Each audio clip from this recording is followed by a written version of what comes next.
Hello student, आपका अपने channel बाग पताले की फिजिक्स में एक बार फिर स्वागत है।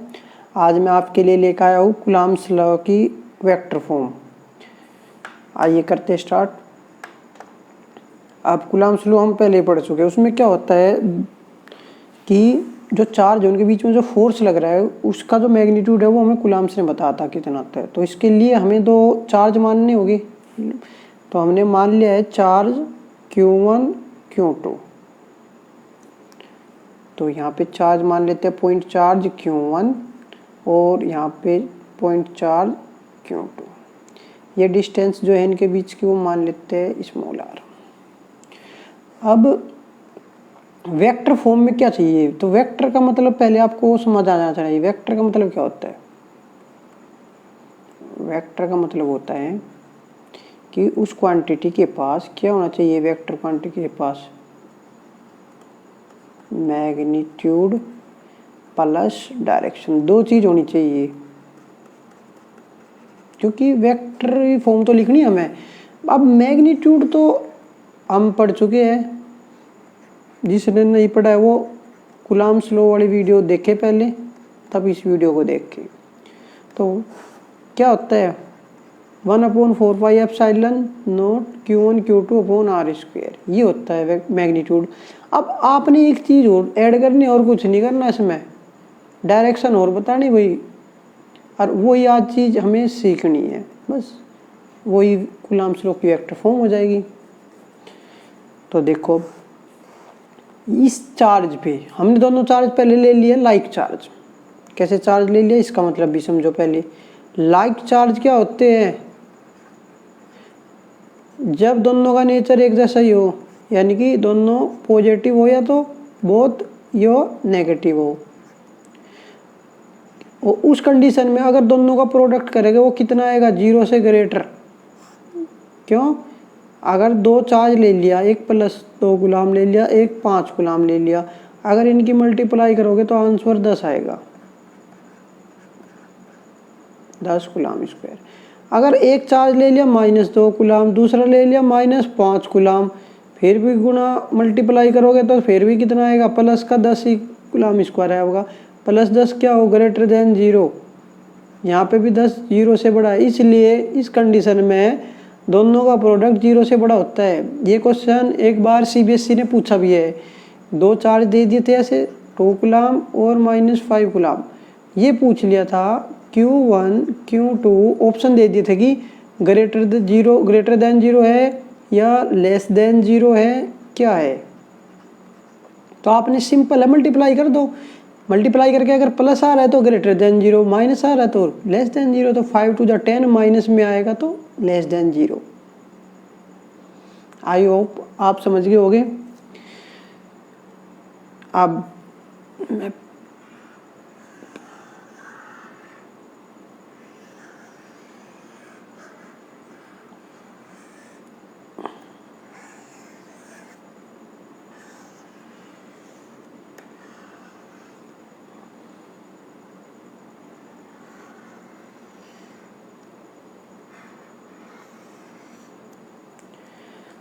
अब देखो ये इस पे जो फोर्स लगा रहा है वो कौन लगा रहा है? ये वाला चार्ज। क्यों? क्योंकि दोनों का नेचर हमने सेम लिया है, तो इस पे फोर्स लग रहा है। तो हम इसको लिखेंगे फोर्स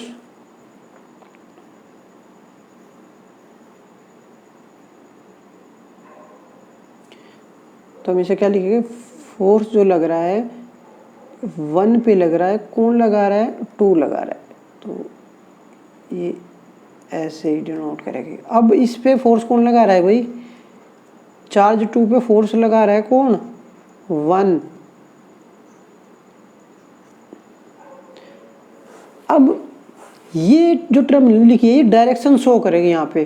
तो डायरेक्शन किधर को है? 1 से 2। और डायरेक्शन किससे डिनोट करते हैं हम? Unit vector. क्या है इसका नाम? Unit vector.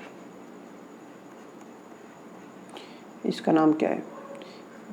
अब ये किधर से किधर है? 2 से 1। भाई एरो दिख रहा है आपको?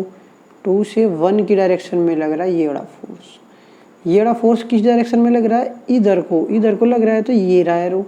देख ये जो डायरेक्शन है ये इस वाले फोर्स की है, ये वाली जो डायरेक्शन है ये इस वाले फोर्स की है।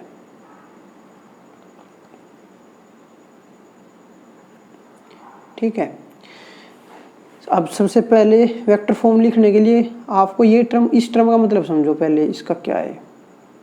F12 क्या पढ़ोगे इसे, तो इसे हम क्या पढ़ेंगे, F का मतलब क्या होता है, फोर्स।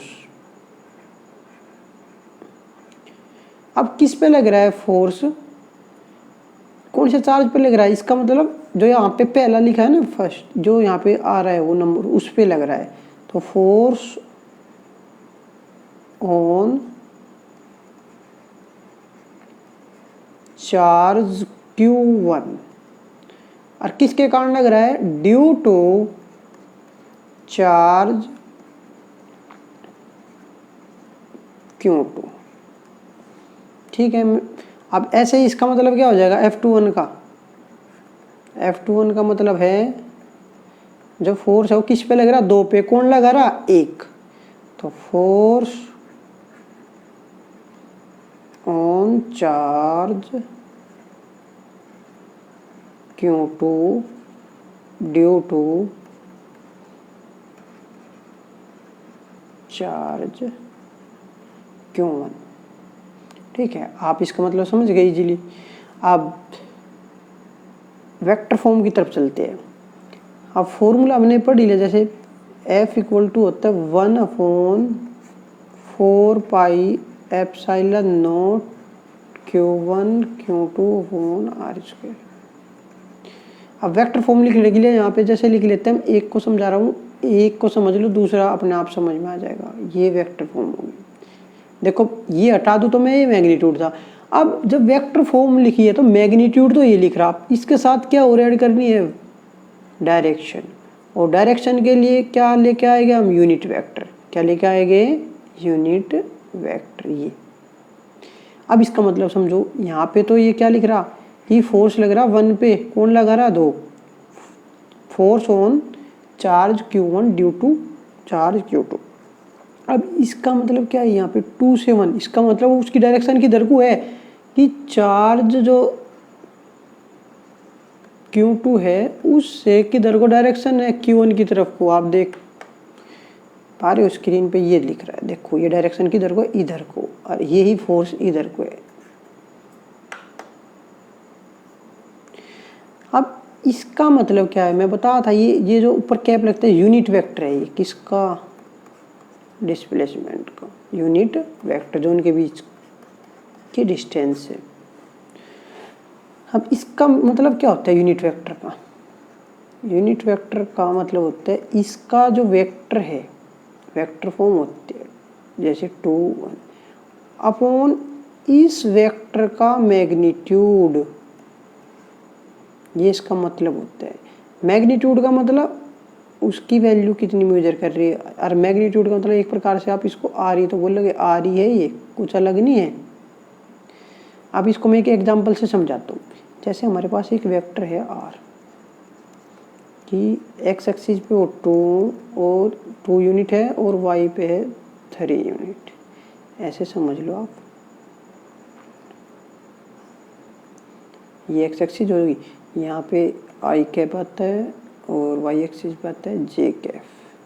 अगर यहाँ पे हमने ले लिया है, ये पॉइंट ले लिया है 2 और इसमें ये पॉइंट ले लिया है हमने 3, तो मैं कहूँगी ये वाला वेक्टर कहाँ लाई कर रहा है, तो आप कहोगे सर इधर से इसको मिला देते हैं, इधर से इसको यहाँ पे कट करा, तो जो ये वेक्टर है आर, ये ऐसे डिनोट कर देंगे कि हम जो वेक्टर आर है वो ये है। इस पॉइंट में यहाँ देखेंगे आई क्योंकि कितनी यूनिट है, 2, जे की जे इस पे है, इस पे कितनी यूनिट है, 3, तो यहाँ पे हम लिख देंगे 2i + 3j, तो ये वेक्टर हो गया।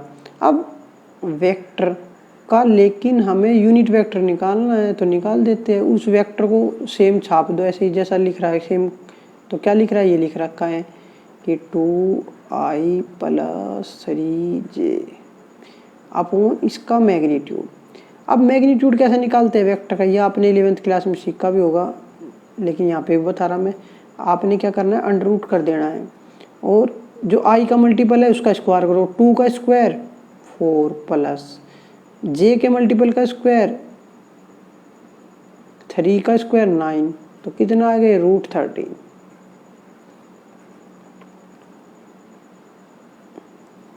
तो ये इसका यूनिट वेक्टर निकाल दिया हमने। तो इसलिए जो ये टर्म आई है यहाँ पे आप देख पा रहे हैं ये यूनिट वेक्टर है। तो ये कैसे निकालते हैं, जो वेक्टर दिया है उसी को डिवाइड करना होता है उसके मैग्नीट्यूड से। अब यहाँ तक का आप समझ गए होंगे इजीली।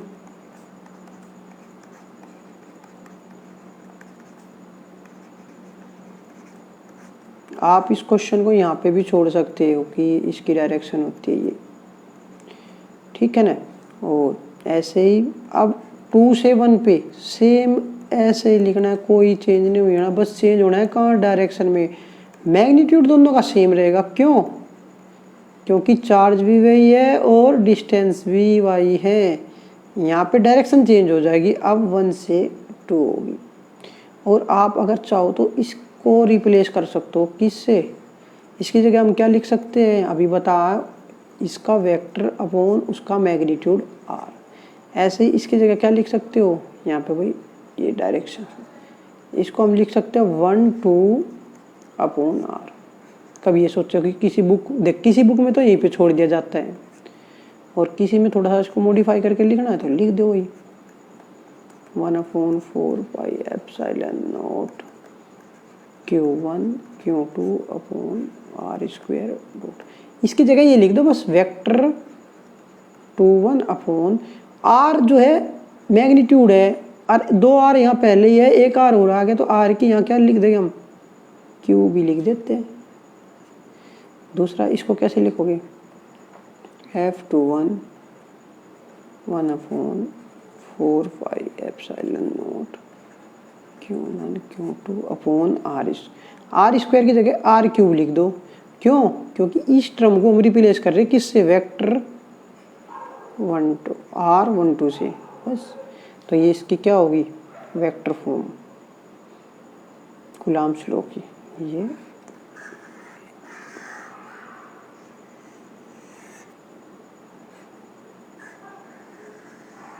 ये कूलम्ब्स लॉ की वेक्टर फॉर्म होगी। Thank you.